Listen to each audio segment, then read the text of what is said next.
So yun, hello followers of Christ. So it's me, Brother Drex. I am now here at El Nido. So yun, we are waiting someone na mag-help sa atin para syempre makapunta sa Leo. So yun, I will update you later kung ano yung mangyayari, and we are extending our faith today, and syempre sa mga tao pang share natin. So join with me at patuloy na masyaran ng salita ng Diyos yung mga tao nito. Then God says that He wants them to remind sa mga bagay na kanilang ginagawa syempre.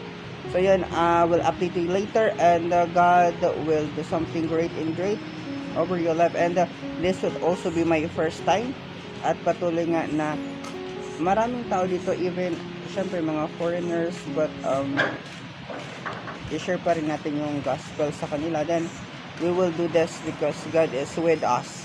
No one can be against us because God is with us. So yun, God bless you, God bless you. Shalom, shalom. God bless.